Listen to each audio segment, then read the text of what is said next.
desde Barranquilla, Colombia. Esta es Caribe Radio Online, la radio del futuro. En Caribe Radio Online, noticias, deportes, opinión y entretenimiento.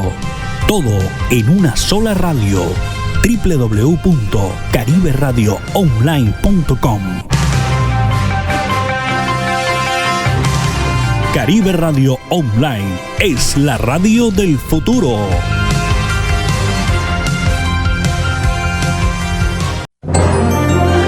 Bienvenidos. Somos Gente de Mundo, historias para contar. Un diálogo ameno, franco e intimista con quienes hacen la noticia. Gente de Mundo, historias para contar. Con Juan Carlos Jiménez, un caballero en el micrófono.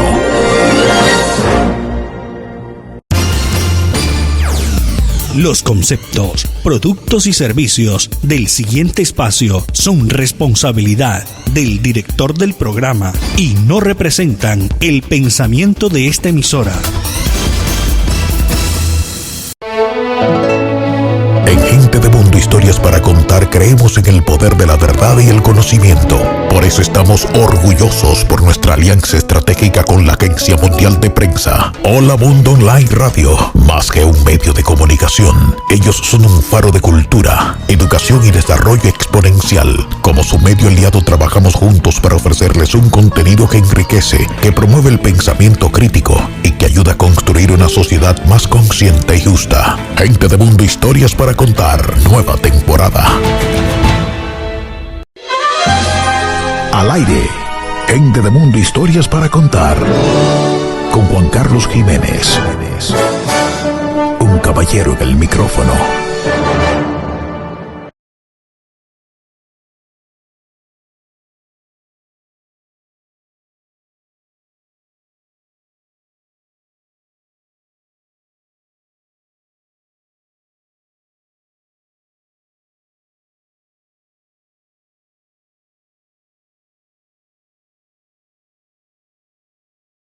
Hola, muy buenas tardes, bienvenidos. Somos Gente de Mundo, historias para contar por Caribe Radio Online, la emisora del presente, la emisora del futuro.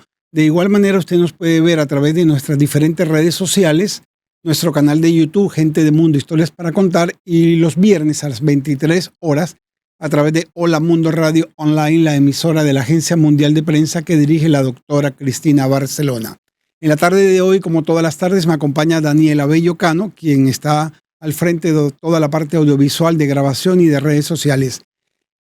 Caribe Radio Online es una emisora dirigida por Carlos Julio Arzuza López. Yo soy Juan Carlos Jiménez Rodríguez y tengo el inmenso gusto de presentar, dirigir este espacio que intenta avivar el género de la entrevista. Desde estos micrófonos y desde estas cámaras queremos enviar un saludo muy fraterno a todos nuestros hermanos colombianos que hoy están pasando lastimosamente por un momento muy difícil. Es un momento de unión, de fortaleza, de dar a conocer lo mejor de nosotros como colombianos. Desde acá nuestra voz de aliento e invitar a todas las personas que se acerquen a los centros de recolección, de acopio para hacer su donación. Todo en este momento es importante. Desde acá nuestro abrazo, solidaridad y toda la oración por los hermanos colombianos. Un abrazo para todos. En la tarde de hoy me encuentro con un personaje de nuestra ciudad. Él ha sido un importante ejecutivo de la Cámara de Comercio, docente universitario. Hoy, disfrutando de su pensión bien merecida, se ha dedicado quizás a una de sus grandes pasiones, como la escritura y la música. De cuna de músicos, artistas, compositores, él también tiene su vena artística y su vena compositora, y de eso hablaremos en un momento. Maestro, muy buenas tardes. Les hablo del maestro Gustavo Pacheco. Muy buenas tardes. Hola Juan Carlos, muy buenas tardes. Un saludo cordial y muchas gracias por la invitación y te felicito por este importante programa. Con todo gusto, maestro. Ahora que recordaba su paso por la Cámara de Comercio, bueno, también recordé y haciendo memoria, usted fue docente mío, usted fue mi profesor en la Universidad Autónoma del Caribe en un diplomado quizás que hicimos mejor, la Universidad Autónoma del Caribe, Cámara de Comercio y tal vez creo que AXA, la Asociación de Comunicadores Sociales del Atlántico, con Rita Álvarez, Fanny Sosa y una serie de periodistas importantes de la ciudad. Estoy seguro, usted orientó un módulo para nosotros, ¿no? Claro que sí, yo recuerdo que le llegó la comunicación a la presidencia de la Cámara Y bueno, yo con el mayor gusto pues accedí y les dicté ese diplomado y quedaron muy contentos y yo creo que de ahí se desprendieron algunos proyectos, algunas iniciativas que luego las llevaron a cabo, ¿no? Así es, Sí. sí, señor. ¿Cuántos años en la Cámara de Comercio? La Cámara duré 38 años. 38 años, que es toda una vida. Lograste escalar importantes posiciones laborales, llegaste hasta un alto puesto ejecutivo. Sin embargo, ahí estaba siempre la vena artística dando vueltas, ¿no? ¿Combinabas formalmente la vena artística con la parte ejecutiva o primero le diste paso a la vía ejecutiva? Bueno, primero yo recuerdo que en una ocasión me entrevistaron en Emisor Atlántico hace muchos años cuando estaba Juan Ruiz Siciliano y él me dijo que si yo era primero compositor o economista, yo le dije que compositor, ¿no? ¿Por qué? Porque yo empecé a componer a los 8 o 9 años, mis primeros pininos en música y luego en la parte ya la parte literaria, en poemas sencillos, y así empecé. Y luego ya cuando ya me convertí en un profesional en economía, ya fue otra dinámica. Otra dinámica. Inclusive que algunos, Juan Carlos, algunos alumnos que yo tuve en posgrado en algunas universidades, me decían que si yo era el mismo Gustavo Pacheco que componía canciones, que nadie creía, Claro. ¿sí? Porque ese mundo lo tenía un poco callado por el trabajo. Yo viajé mucho al exterior y en todo el país dictando conferencias y charlas en las diferentes cámaras de comercio de Colombia, especialmente en la región caribe colombiana. ¿Sí? Sí, sí. Entonces me gustó mucho la academia y me sigue gustando todavía, aunque Claro. estoy alejado porque estoy dedicado a la faceta de escritor. Claro. Y Gustavo, ¿y tú naces dónde? Yo nací en San Jacinto, Bolívar, ¿sí? Sí. Tierra de la Maca. San Jacinto queda 98 kilómetros de Cartagena en vehículo. Gaitero de San Jacinto, Claro. Sondayá, Andrés Landero, Adolfo Pacheco, que es un familiar lejano mío. Y así, muchos músicos, allá hay muchos poetas, muchos escritores y muchos músicos.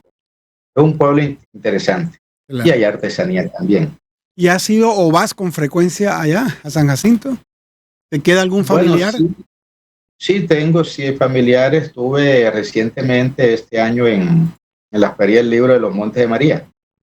El epicentro fue San Jacinto Bolívar, entonces presenté la novela Mundo de Rosas allá, por invitación. Claro. ¿En algún momento te lograste plantear, bueno, yo tengo que desarrollar una carrera profesional como economista, buscar una estabilidad laboral, porque no me puedo lanzar al mundo lindo, bohemio, pero incierto del arte, de la música, de la poesía? Primero tengo que asegurar como un colchón. Una vez asegurado ese colchón, me lanzo. ¿En algún momento se dio ese pensamiento en ti?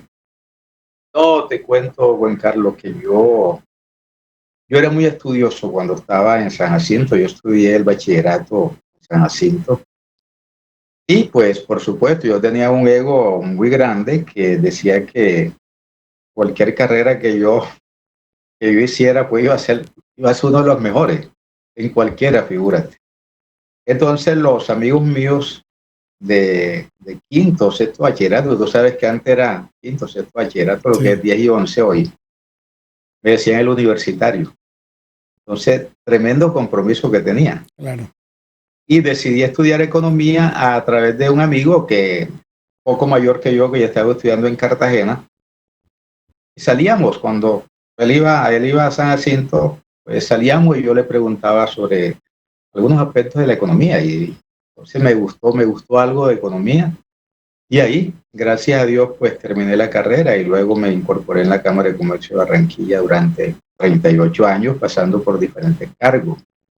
La Cámara fui director de proyectos empresariales, director de estudios económicos, secretario de competitividad y viajé a muchos países, gracias a Dios, del mundo y dicté en posgrado en varias universidades. Claro. ¿Y llegaste a Barranquilla de cuántos años? Los 18 años. Joven, ¿no? Estabas en plena... Sí, Sí. sí, 18 años, ya yo, a esa época yo tenía muchas canciones, pero entonces el estudio me atajó para dedicarme completamente a la música, pero Hoy en día, hace algunos años, yo decía, bueno, pero sí, ¿qué tal si yo me dedico a la música? Hubiera mucha fama en la música, ¿sí?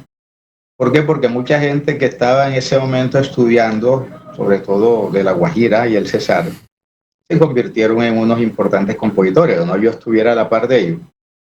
Pero no me arrepiento, Juan Carlos, porque haber logrado una carrera y luego un buen trabajo, pues me dio una dinámica, pues, se puede decir económica, donde es fundamental. Cuando uno tiene una realización en el aspecto económico, sin ser millonario ni nada, la base económica le permite a uno pues sentirse más tranquilo.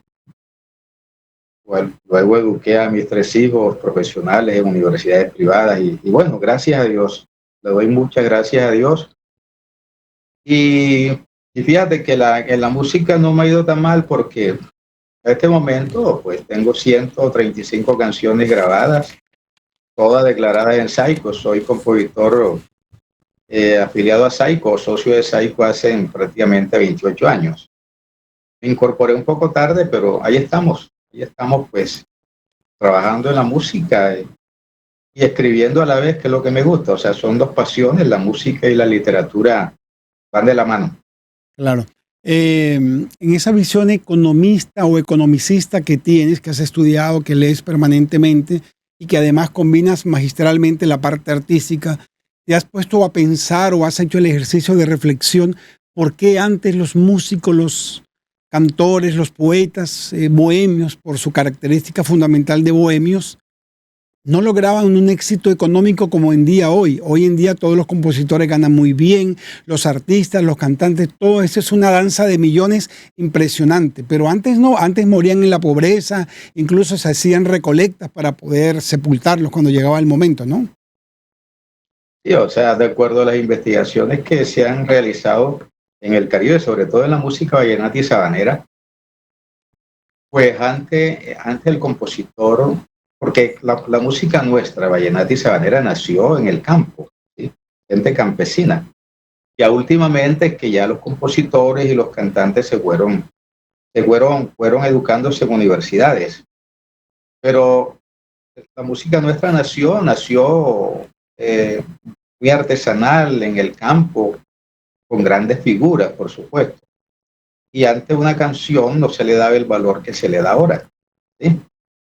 Canciones por lo menos que han sido éxitos a nivel mundial, como La Gota Fría, en esa época no tenía ese valor, ¿sí? Ya cuando la saca Carlos Vives y luego algunos españoles como Paloma San Basilio, etcétera, entonces ya esas canciones tienen un aire diferente.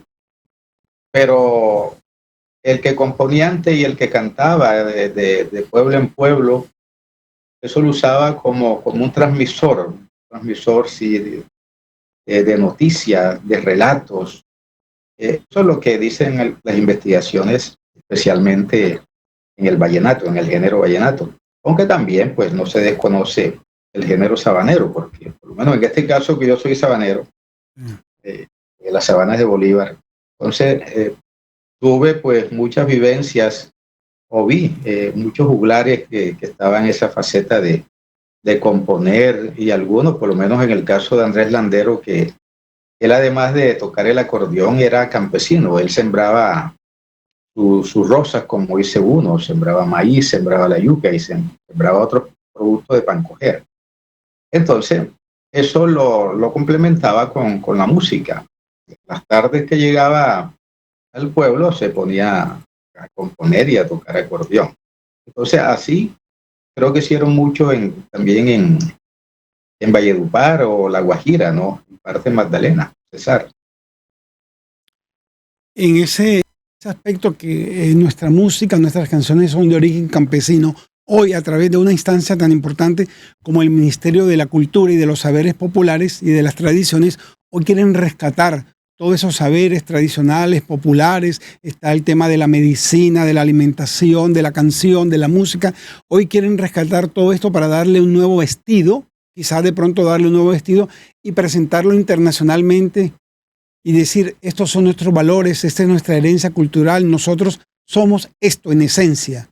Pero nosotros somos esto en esencia. Pregunto yo, ¿al cultor, al original se tiene en cuenta o simplemente sigue desplazado por el sistema político colombiano? Por lo menos uno encuentra que la cultura, sobre todo la música, inclusive la literatura, se apoya muy poco en Colombia. Te doy un ejemplo. Las secretarías de cultura de los diferentes municipios, de los departamentos relacionados con la gobernación y de las ciudades, pues son muy pocos los apoyos. O sea, para lo que hay que hacer son muy pocos los apoyos, los estímulos. Y así sucede también en la literatura. Por lo menos yo sé que en Noruega, cuando un escritor elabora su libro, ¿sí? Su obra literaria, tiene asegurado por lo menos 1,000 copias por parte del gobierno. Y si el escritor escribió, valga la redundancia, una obra literaria dedicada a niños, son 1,500 copias que tiene aseguradas. Entonces, hoy en día los escritores que no tenemos fama, sí, para vender 1,000 copias no es fácil. No es fácil. Y ya, mientras aquí en Colombia, pues es una lucha tremenda porque por el mismo sentido de que el apoyo es mínimo o casi nulo en la parte cultural, desde el ministerio hasta las gobernaciones y las alcaldías. Entonces, ¿qué pasa? De que no hay esos estímulos para que la gente siga escribiendo. La gente lo hace por placer, ¿sí? Lo hace por pasión, porque le gusta. Eso, la literatura nace con uno y eso lo desarrolla uno. ¿Sí? Lo desarrolla uno y el que se dedica a escribir, escribe así no venda. ¿Sí? Lo importante es escribir diariamente y eso es un bálsamo para el espíritu, para el alma. Para el alma. Lo mismo que la música.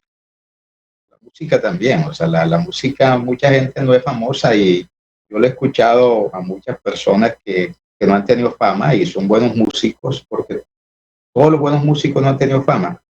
¿Sí? Pero esa gente es feliz tocando, por lo menos los familiares, los amigos le digo, oye, qué canción tan hermosa, esto, lo otro, te escuché en la radio, te vi en la prensa escrita, o sea, es como un aliciente importante para seguir en la lucha, ¿no? Esto es una lucha diaria. Cuando salí de la Cámara de Comercio, me invitaron algunos amigos que tienen empresas para trabajar medio tiempo. Yo le dije, no, yo voy a dedicarme a lo que debí ser desde que estaba joven. Directamente no hubiera de pronto estudiado una carrera, sino dedicarme a la música. Pero bueno, jamás me arrepiento. O sea, estoy muy agradecido que haya sido así. Que tengo las tres vertientes, tanto economista, de pronto con algunos conocimientos importantes para... Algunos amigos míos me dicen que yo soy un científico social. Yo dije, bueno, me elevaron bastante. Y tengo la otra corriente, que es la música y la literatura. O sea, yo me siento feliz, satisfecho y me gusta compartir lo que yo escribo. Me gusta compartirlo especialmente con los jóvenes. Me encanta que donde yo vaya a exponer una obra literaria mía, estén jóvenes, ¿sí? En los colegios, ahora que estuve en los Montes de María, en la Feria de los Montes de María, y Centro San Jacinto, había muchos jóvenes. Y me encantó mucho pues conversar con ellos, sembrar esperanza, como les decía en ese momento, ¿no? Uno es un sembrador de esperanza. Entonces, esto satisface al escritor. El escritor tiene que dejar algunos motivos para que los jóvenes sigan adelante y procuren escribir, procuren estar en algo positivo en la vida, dando buenos ejemplos, saliéndose de muchas cosas que son anómalas para ellos mismos y para la sociedad. Sí, me gusta mucho que hablas de ser feliz, que has sido feliz, que eso te hace feliz, que indudablemente primeramente pues desarrollaste una carrera ejecutiva y luego ante ofertas de seguir laborando tú dijiste, no, me voy a dedicar a ser feliz hacer quizás lo que debió hacer desde joven. Rescato de tu respuesta a eso y me parece bonito e interesante. Pero te pregunto, ¿piensas tú que realmente se sigue escribiendo tanto música como literatura por resistencia o por vocación, por gusto o por placer? De alguna forma, escribir música y literatura es una forma de decirle al mundo, aquí está mi voz de descontento o de protesta, si se quiere también. Correcto. Sí, yo sí creo cuando tú escribes, yo creo que es por una necesidad de mostrar, de decir, aquí estoy yo con esto nuevo, ¿sí? ¿Por qué? Porque por lo menos yo en un porro que me grabó el fantasma Edwin Gómez el año pasado que se llama El Poeta de la Esperanza, en ese porro yo resalto de que para mí el nacimiento de una canción es algo muy hermoso, muy bonito. Me entrego con el alma el nacimiento de una nueva canción y digo que lo que quiero yo es que cada vez las canciones mías sean mejores, ¿sí? Sean mejores. Entonces, esto cuando uno lo escribe y luego lo resaltan los comunicadores, los periodistas, en la radio, la televisión, en la prensa escrita, eso para uno es un aliciente, ¿sí? Un estímulo importantísimo. Como te digo, hay momentos en que el dinero no es tan importante como dar a conocer lo que uno está pensando, lo que uno está escribiendo, lo que uno está relatando, ya sea en una canción o en una obra literaria. Entonces de pronto muchos lo hacen también por dinero, porque el dinero hay que buscarlo y el dinero pues tiene su impacto en la sociedad de una forma positiva siempre y cuando uno lo pueda utilizar bien. Pero en el caso mío yo lo hago más por placer, por una necesidad de mostrar lo que yo hago, lo que puedo hacer, ¿sí? Y estoy dispuesto a seguir, como digo yo, hasta que Dios me dé vida, yo seguiré escribiendo, porque esto me encanta. Yo escribo todos los días mínimo 1 hora. ¿Sí? A veces salgo a hacer diligencias y llego y me pongo a escribir. Cuando no hago diligencias, que no tengo que salir, escribo prácticamente 5 horas diarias. 5 horas diarias, porque ya en la tarde me dedico a la actividad de hacer ejercicios, porque eso es importante, es una combinación de estar 5 horas metido frente a un computador y ya en la tarde necesita uno como sentir ese aire de la calle, de las amistades y de sentirse, de sudar, de sentirse uno nuevo, de sentirse uno con propiedad, de decir, bueno, aquí estoy yo, renovar energía. Eso es tremendamente importante para uno, porque escribir cansa, como todo. Aunque por lo menos cuando yo estoy escribiendo, y yo creo que le sucede a todos los escritores, que nos llevamos las ideas para el sitio donde estamos, ¿sí? Y va uno teniendo algo ahí, una idea, ¿sí? O algo que dejó un poco roto, todavía que no ha terminado.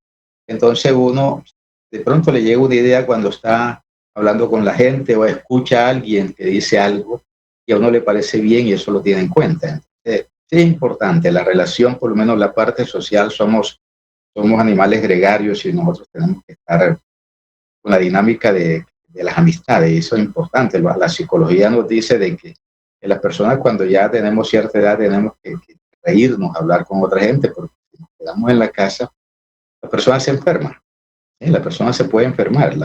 Muchas personas que se pensionan o se jubilan, pues no saben qué hacer, inclusive que les duele cuando van a salir de un trabajo porque dice, ¿y ahora qué hago? En cambio, cuando yo estaba a las puertas de salir, yo sí sabía lo que iba a hacer. Yo sí sabía lo que iba a hacer. Yo decía, yo no tengo problema con decir ahora qué hago. Al contrario, ¿qué no voy a hacer? Decía yo.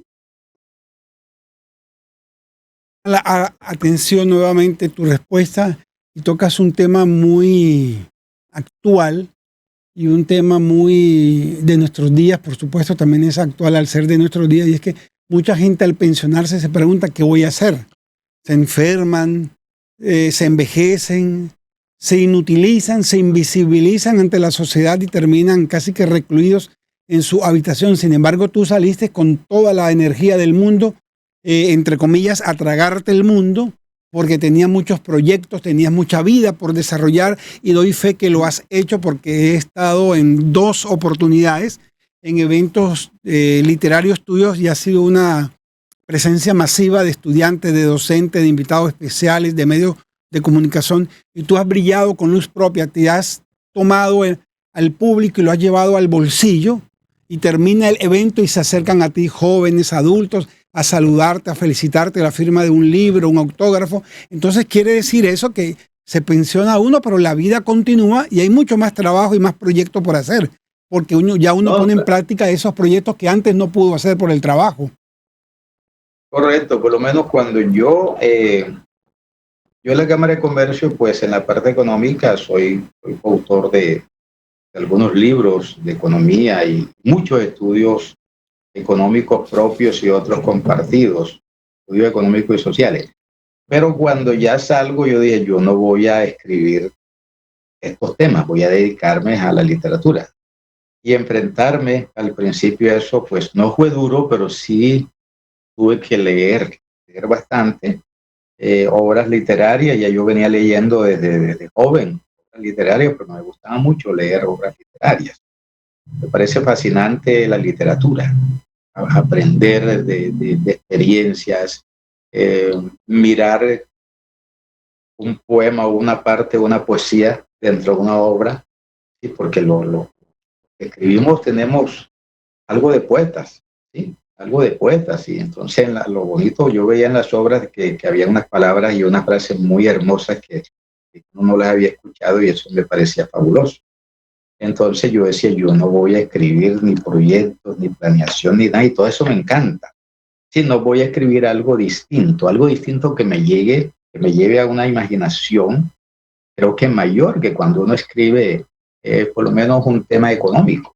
Porque el tema económico, bueno, para los que ya pues hemos manejado estos temas, nos parece como muy fácil.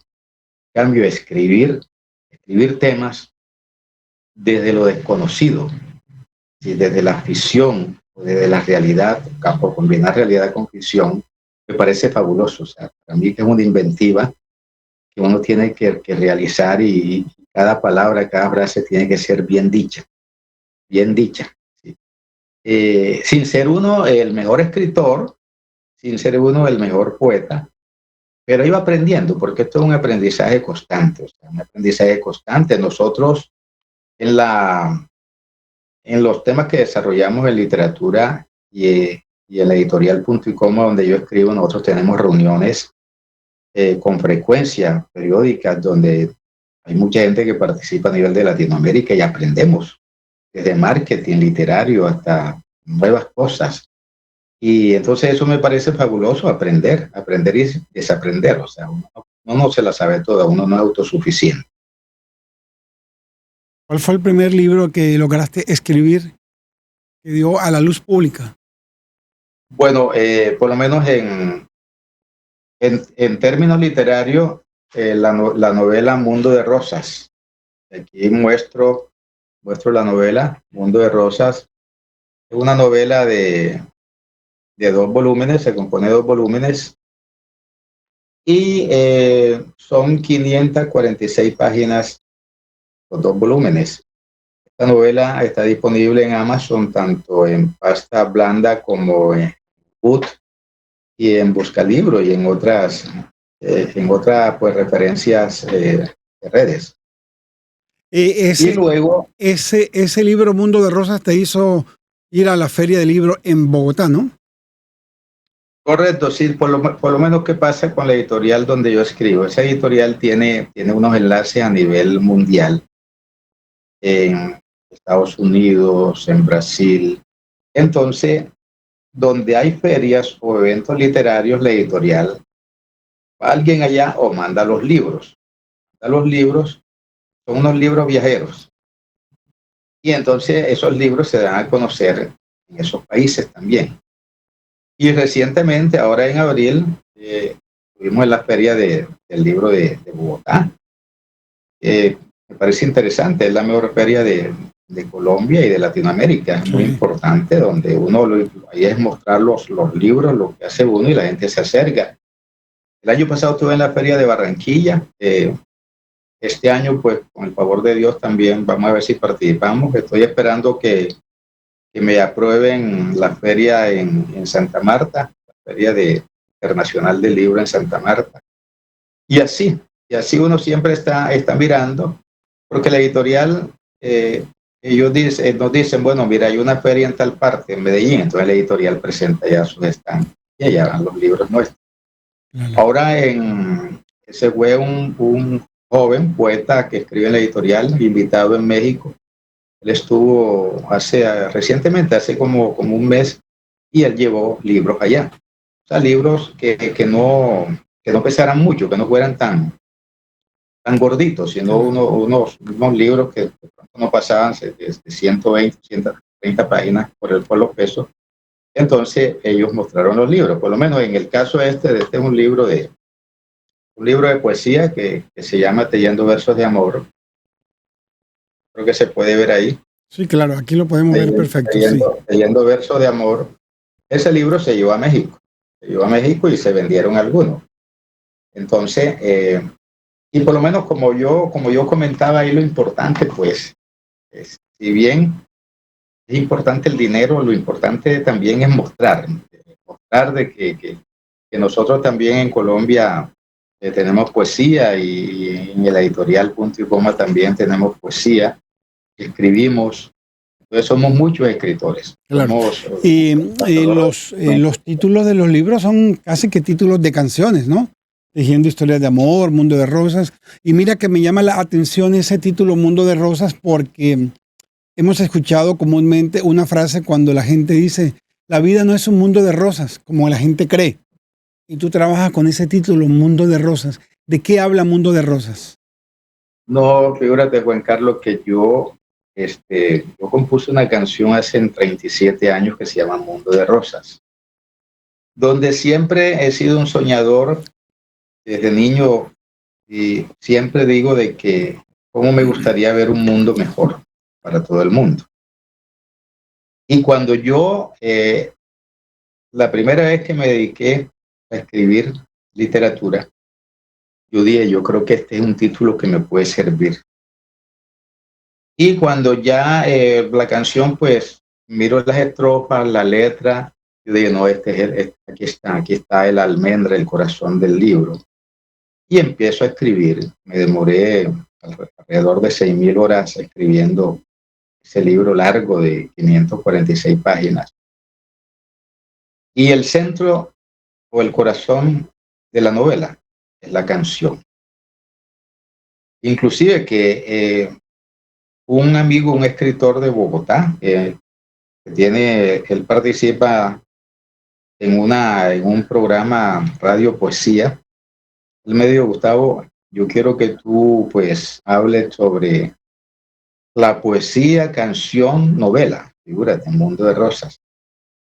Y él la tituló en un escrito, Mundo de Rosas, el anhelo de la inocencia.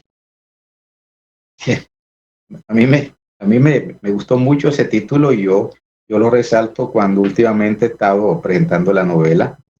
¿Por qué? Porque el tiro ahí es desde los niños, porque la canción Mundo de Rosas la interpretan dos niños, acordeón y canto. Acordeón y canto. Hay un video en mi canal de YouTube, llama @Gustavo Pacheco Castro 4501, ese es el canal, todo va pegadito, @Gustavo Pacheco Castro 4501, ese es el canal de YouTube. Ahí encuentran la canción Mundo de Rosas. Entonces eso fue un eslabón, la canción fue un eslabón importante. Ahora que terminé mi segunda novela, bueno, ya está lista. Yo decía, tendré algo por ahí en las canciones. Y hay un título, encontré un título por ahí, pero luego lo cambié. Entonces le puse algo distinto, ¿no? Algo distinto, pero casi le pongo un título a una canción que ya está grabada.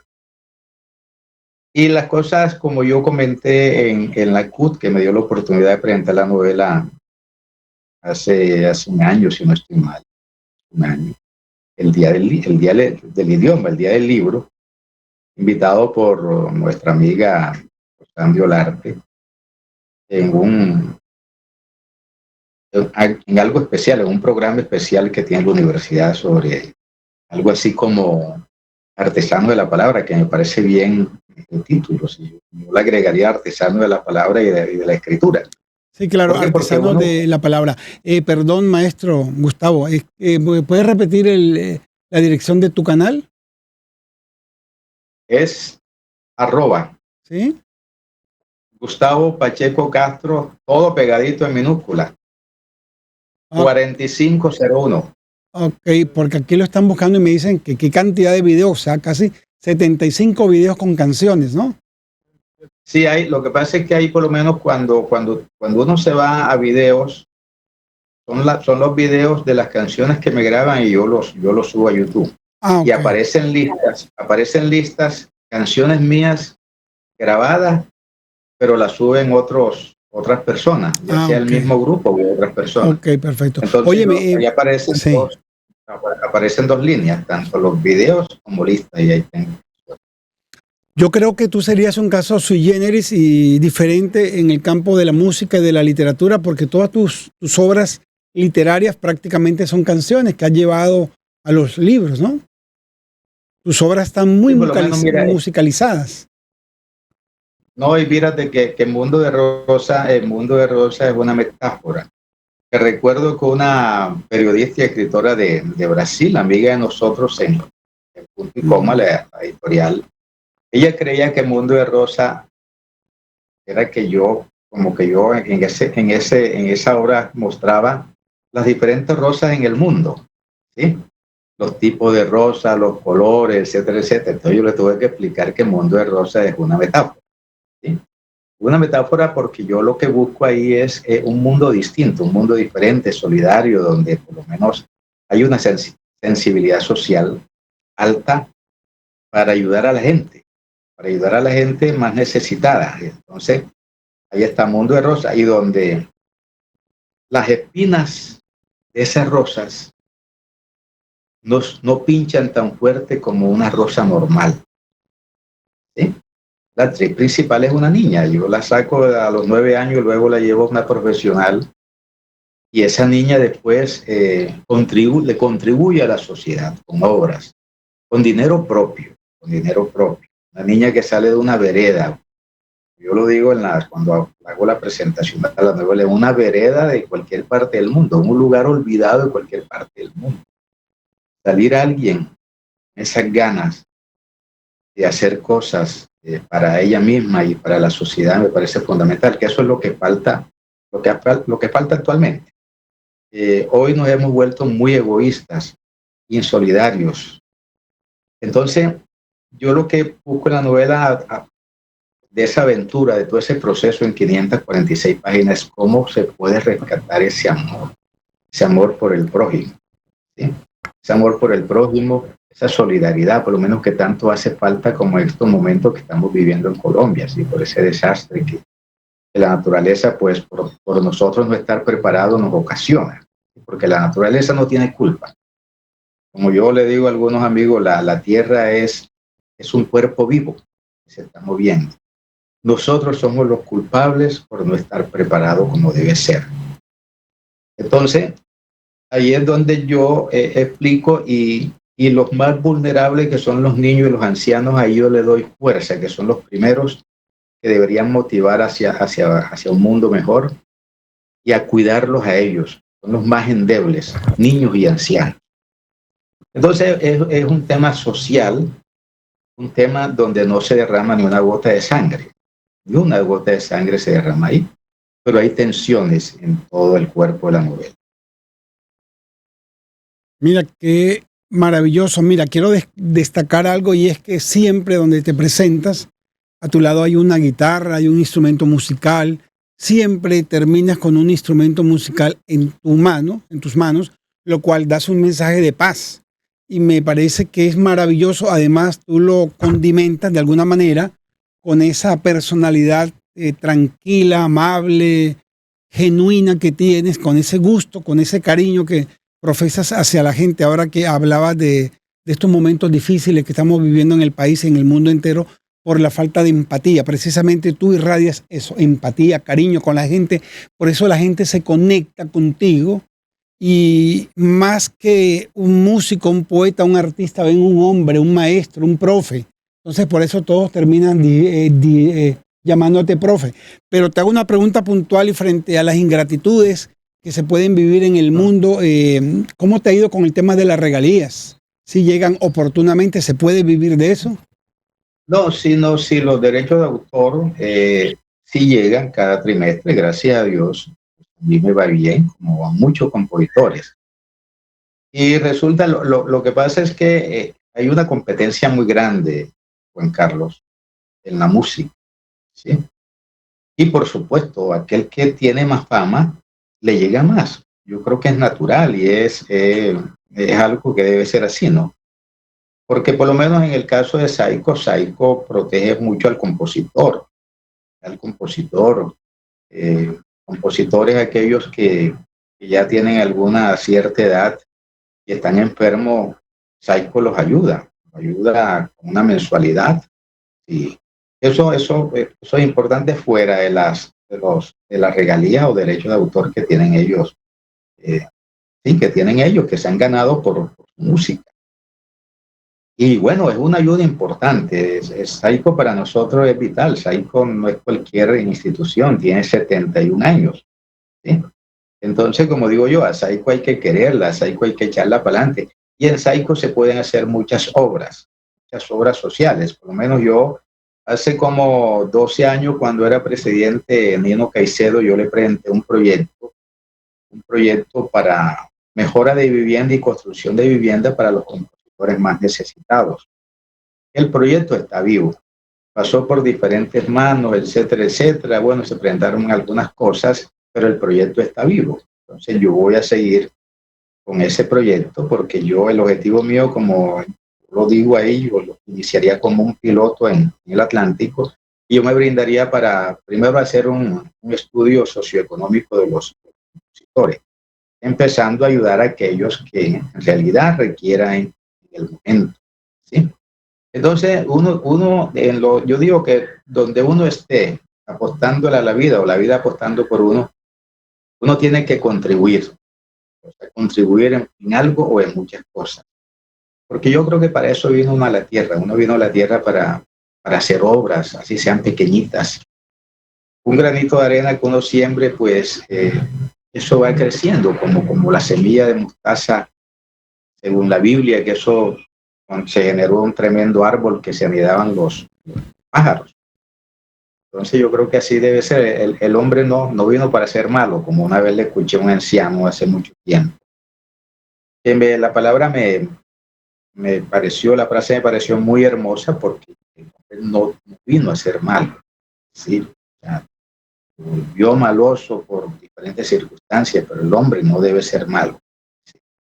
Entonces esos son mis principios, son lo que digo yo, algunas virtudes pese a la imperfección que tenemos los humanos, pero yo creo que hay que cultivar en los niños y en la gente valores desde la ética, la moral, para que el mundo sea mejor, como yo lo digo, el mundo de rosas.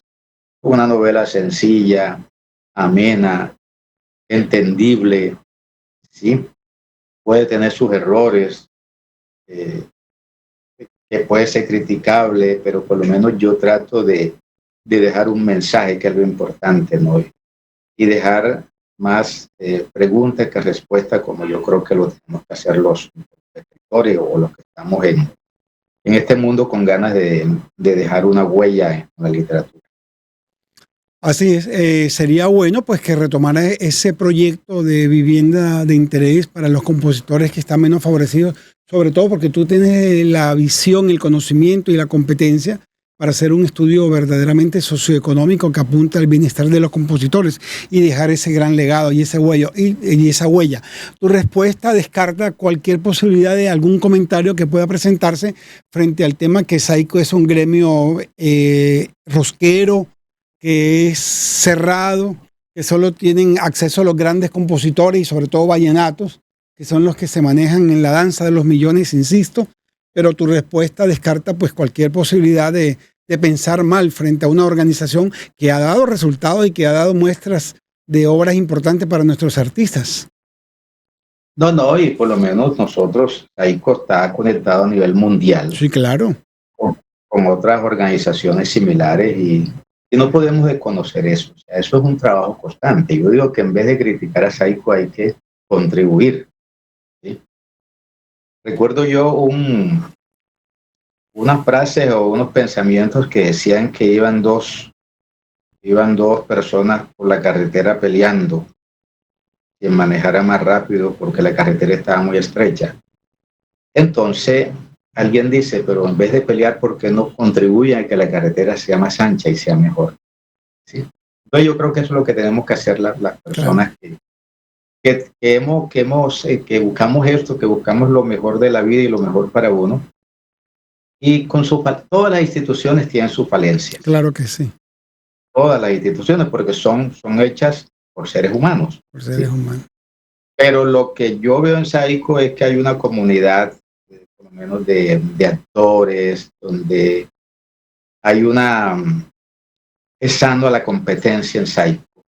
Y uno se enorgullece cuando algún compositor, en el caso de los compositores, porque ya los intérpretes son otros en Asimpro, ¿sí?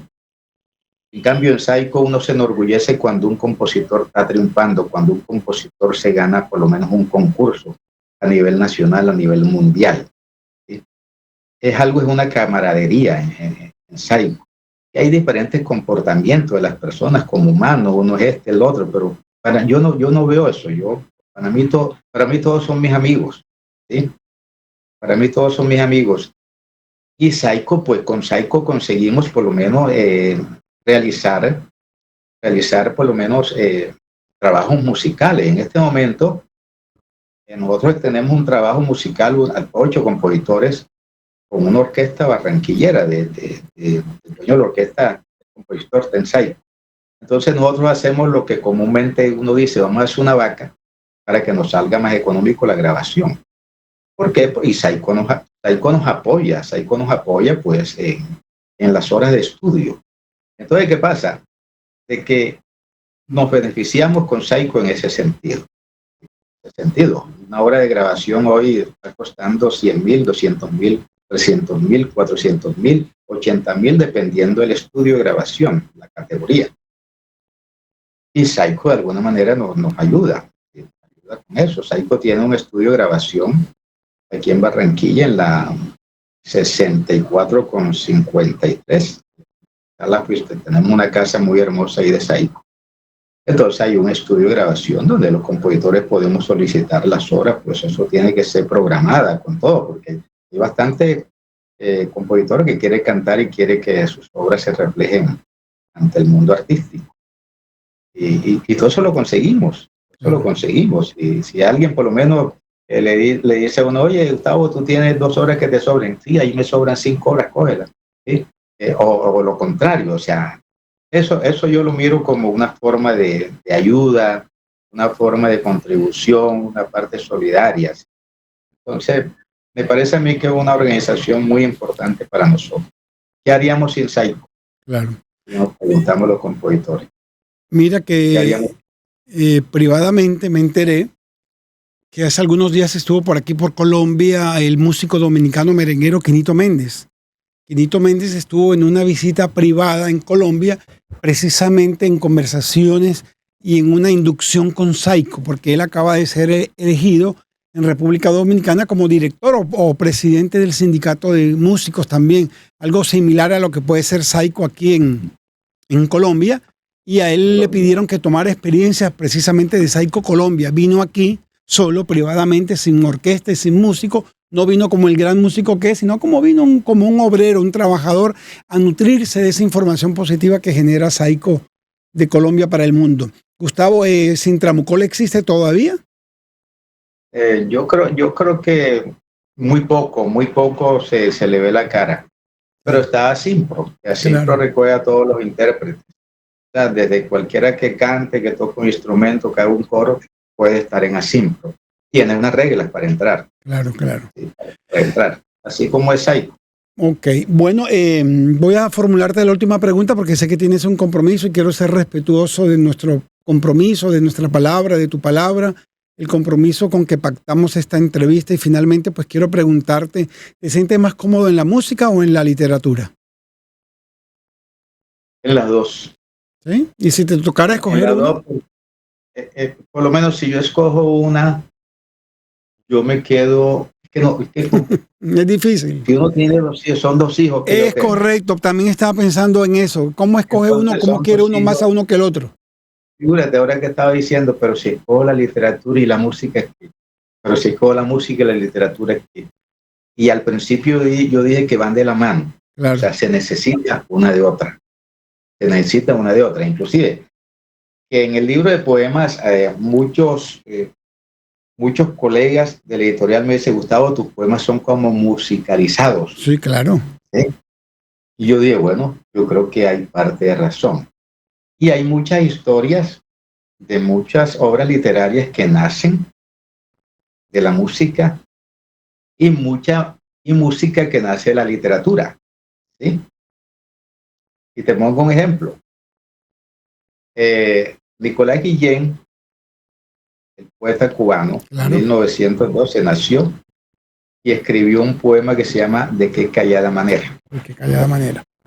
Lo tomó esta orquesta de la Sonora Matancera. Y también lo cantó Silvio Rodríguez con una musicalización perfecta. Grabó esa canción. Sí, claro. Yo he escuchado la versión de Silvio. Sí, yo la he escuchado. Entonces, por lo menos porque es que a mí me dijo el director de editorial, me dice, Gustavo, como yo, tú eres de la música, porque no te preparas un tema sobre la relación de música y la literatura? Entonces me tocó investigar un poco y le tuve que presentar todo eso. Y fíjate que hubo un premio Nobel, que se lo ganó un estadounidense en la música, premio Nobel de literatura en la música. Algunos dicen que no le gustó esto al otro, pero se lo ganó, músico. Claro. ¿Por qué? Porque están pegaditas, o sea, yo creo que son gemelos, para mí que son gemelos. Entonces yo no puedo, son dos hijos que uno quiere, y no, inclusive quiero también la economía, yo no dejo de estudiar economía, no dejo de leer economía. Tengo grupos donde hay muchos economistas y me invitan a reuniones virtuales, por lo menos el Banco de la República de Cartagena me invitan de Gustavo, métete que hay una cuestión y yo doy mi opinión porque a mí me encanta mi carrera. Es una carrera social. Me encanta. Entonces, dicen que es una de las carreras más completas. Sí, es una carrera que si esa carrera se explota bien en el buen sentido de la palabra para el bienestar, se puede lograr. Puede lograr. Entendiendo de que los recursos son escasos. Ahí partimos. ¿Cómo administramos recursos escasos? Así es. ¿Cómo administramos pobreza, como dicen por ahí? Cómo administrar riqueza, que ahí en la novela yo lo pregunto en Mundo de Rosa, que le dice la niña a la mamá. Ellos eran luchadores muy pobres, pasando una necesidad tremenda. Entonces le dice a la niña, Rosarito, tenía por ahí como, estaba estudiando en la universidad, ponte tú 15 o 16 años, le decía, una pregunta, ¿tú eres capaz de administrar riqueza? Entonces la mamá le dice que déjame pensarlo porque yo no sé, pero administrando pobreza sí soy buena. Claro. Así decía, porque ellos habían sufrido mucho desde esa infancia, la mamá, un recorrido tremendo. Imagínate tú una vereda del Chocó, imaginémonos, o de África o de Asia humilde, por allá donde no llega luz, no llega agua, no llega acueducto, donde la única luz que llegaba para ellos era la luz del sol y de la luna, cuando la luna no la tapaban las nubes. Eso lo dice ahí. Donde no conocían un ventilador. Cuando prenden el ventilador se asustan porque no sabían. Que cuando compran ese ventilador en el pueblo, porque hacía mucho calor donde ellos alquilaron un apartamento en un barrio pobre. Ese día querían estrenar el ventilador y no hubo luz durante 6 horas. Entonces fíjate, todas esas cosas, entonces claro. Le decía a la mamá, no nos preocupemos por la luz porque nosotros estamos acostumbrados a eso. Cuestiones muy sencillas, pero que yo creo que son realidades del mundo y de la vida, ¿no? Y de la vida. En los municipios, yo soy de un pueblo, como lo comenté, y en esos pueblos antes se veía que la gente se alumbraba era con mechones, con velas, velones, claro. Y en el campo era peor. Cuando estaba la luna clara, era chévere caminar, porque uno veía por dónde iba a pisar, pero cuando estaba oscuro, cuando no había luna, en ese momento que no se asomaba la luna, entonces la gente no salía a casa, andaba con miedo. Gracias en cada una de tus respuestas, de tus puntos de vista. No solo logro ver y escuchar una respuesta predeterminada, sino que también me hiciste recordar a ese docente amable, formal, que tuve una vez en la Universidad Autónoma del Caribe, en aquel diplomado, como te lo dije. Muchísimas gracias, de verdad que me gustó mucho esta conversación y creo que quedamos en deuda para un segundo programa que en cualquier momento lo vamos a organizar y a programar porque quedan muchos temas por fuera. Yo te agradezco mucho esta entrevista, me gustó mucho. Dimos un buen ritmo a esta entrevista. Muy amable, muchas gracias. No, gracias a ti, Juan Carlos. Te cuento que esa hora se nos fue rápido. Rapidísimo, sí, señor. Como todo lo bueno. Yo no lo sentí prácticamente. Ahora me voy complacido, contento, a hacer los ejercicios. De igual manera me voy yo a hacer mi rutina de ejercicios con mucha complacencia. Amigos, muchas gracias. Este fue Gustavo Pacheco, un escritor, poeta, músico de San Jacinto Bolívar, ex ejecutivo de la Cámara de Comercio, docente universitario en diferentes universidades. Muchas gracias. El próximo viernes estaremos con otro programa de interés, siempre bajo la coordinación de Daniela Bello Cano y la dirección general de Carlos Julio Arzuza López. Yo soy Juan Carlos Jiménez Rodríguez y tengo el inmenso gusto de acompañarles. Muy buenas tardes. Aquí termina Gente de Mundo, historias para contar. Un interesante recorrido por la vida y las historias de quienes hacen la noticia. Sea usted nuestro próximo Gente de Mundo, historias para contar.